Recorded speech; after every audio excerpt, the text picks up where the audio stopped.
All right, I jumped inside, so let me show you around real quick. First off, key fob, not super interesting. Toyota's logo on the back, a couple of buttons on the front for lock, unlock, your trunk release, and then a panic button. And then that little silver button right here pops that key out so that we can start the ignition. Because we do not have a push button start on this one, you will need a physical key.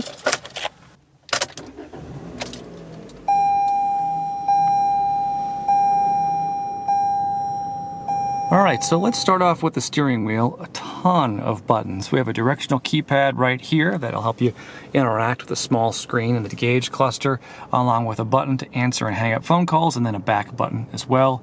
Volume down here, and then your virtual assistant button right down here. I play around with this all the time, but I never really like it. Let me show you real quick.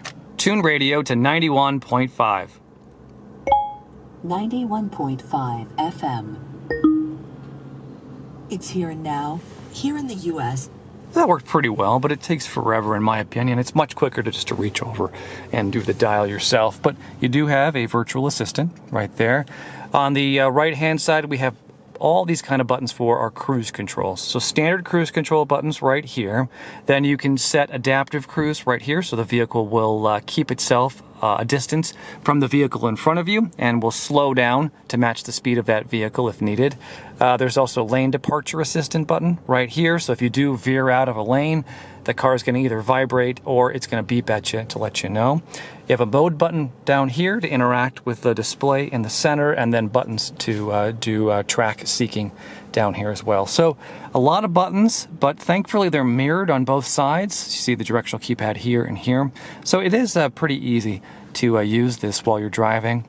2 standard stalks. Nothing really special there. And then a pretty decent gauge cluster. You get your miles per hour, your speedometer right in the center, RPMs on the left, and then a pretty small screen right here on the right-hand side. Fuel gauge down here at the bottom. You can see I have a little bit less than half. We're in park, and then we have our odometer and our trip counter down here as well. So there's some settings on here that are interesting, and just so you know, I'm using this directional keypad right here to cycle through things. Let me go to the beginning. So we do have a digital speedometer. You can see what kind of fuel economy you're getting and distance to empty. So all good features. You can also turn on and off, those cruise control features that I told you about. So adaptive cruise, and then the lane departure assistant technology right there. Trip counters, and then this is the main screen that the vehicle's been on while I've been driving. This just is shows you settings for each of those features that we talked about a second ago, and then messages below. One feature I kind of brushed past that's worth mentioning is this RSA feature right here. So this is road sign assistance. So the vehicle will actually sense the signs on the road and then display them for you over here so that you can know what the speed limit is, just in case you missed that sign while you were driving down the road. It's actually kind of a fun feature, and something I'm seeing on more and more vehicles, not just the Toyota Corolla. Also, I want to note that you get a clock up here and then your outside temperature. Right now it's 71 degrees, so it feels pretty good.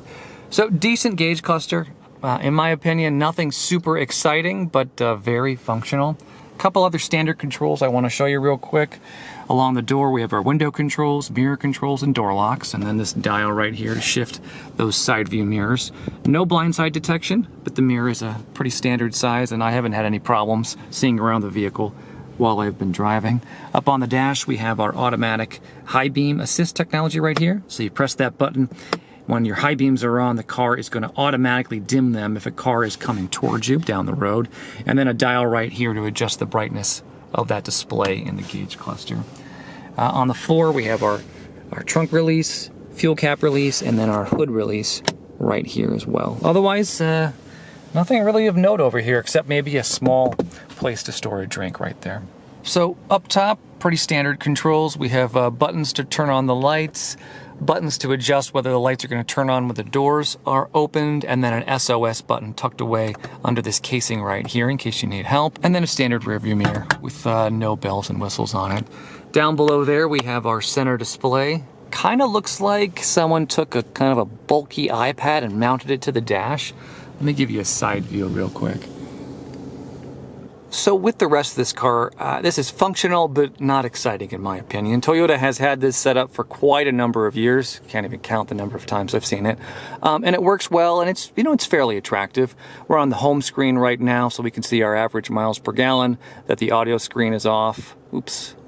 And that there's no phone connected right now. And this is a touch screen, so you can interact with stuff just by touching the screen. But you also have dedicated buttons on the left and right side to jump to all the other features in the screen. Let's go to menu real quick so I can just give you a quick taste of what this screen is like. So audio, phone, apps, and there's a projection, so you can connect your phone via Bluetooth or USB, and then an info and a setup screen.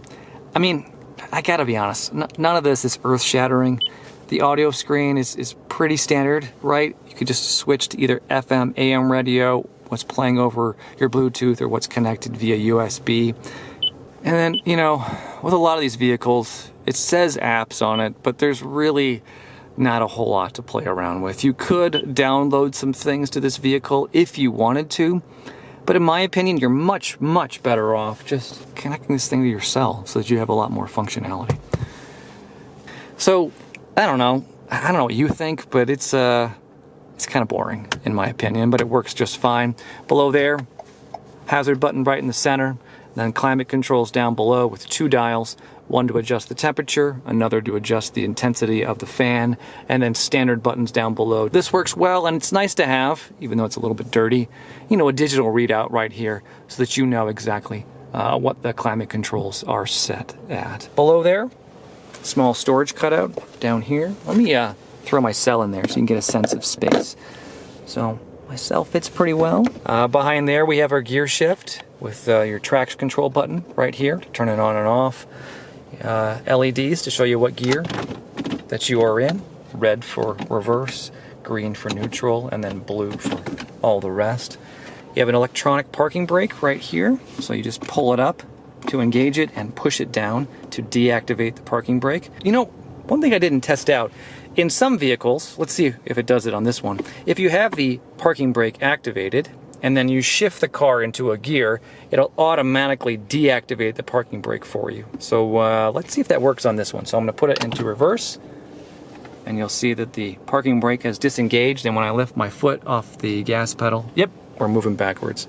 So that's a nice feature. So if you do kind of forget to push down on it, you don't have to worry too much about it.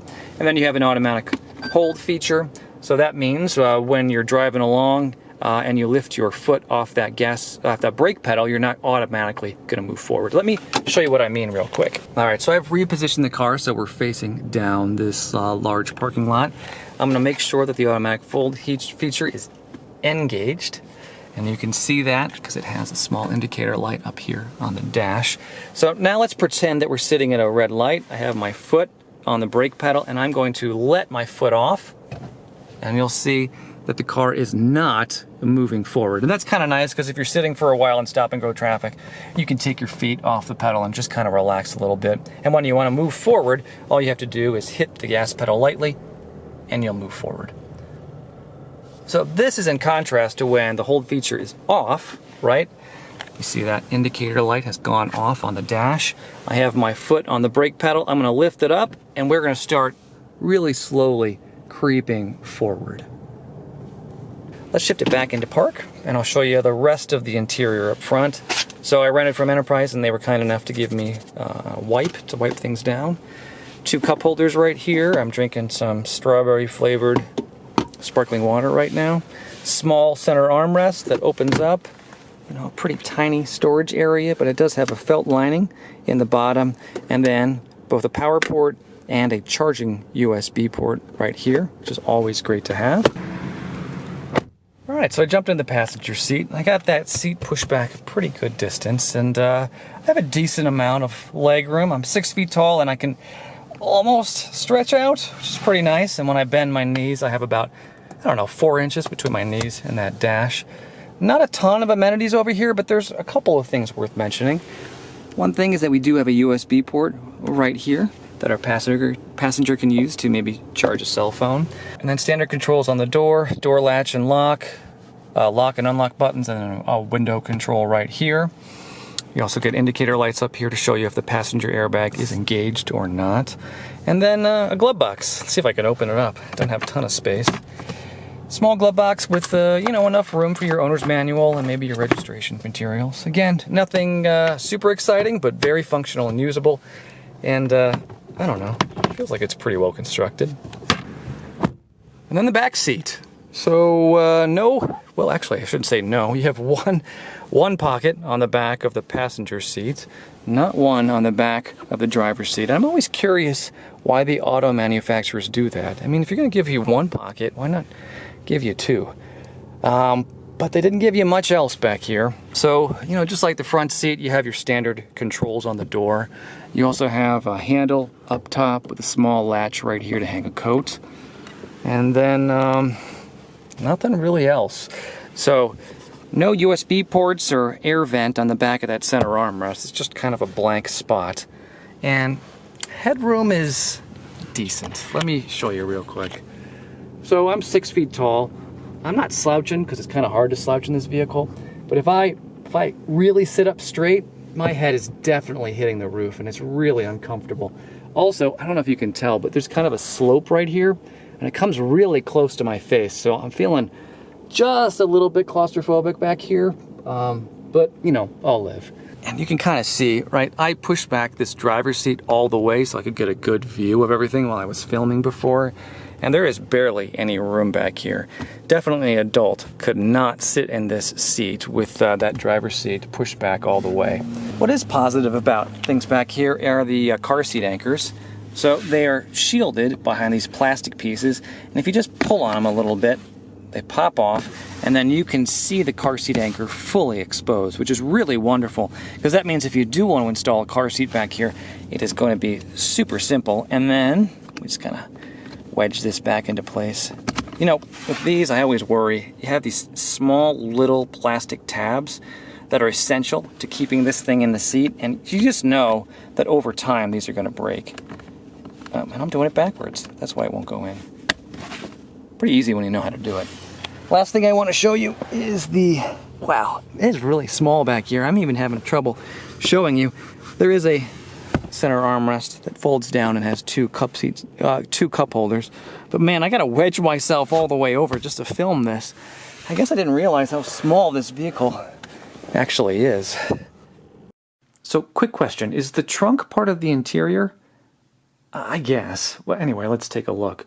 You will need the key fob, though, to get access, because there's no release button back here, and I kind of hate that. It's awfully annoying. But when you do get it open, you have a decent amount of space back here with a spare tire that's under the main compartment. And the seats do fold down, although the tabs, those little buttons that you have to press to fold the seats down, they're actually above the center seat, which makes it kind of annoying to get access to, but again, you know, whatever. At least they fold down. So you can haul larger items using this vehicle if you want to. All right, so that's pretty much it for the interior tour. I hope you enjoyed it.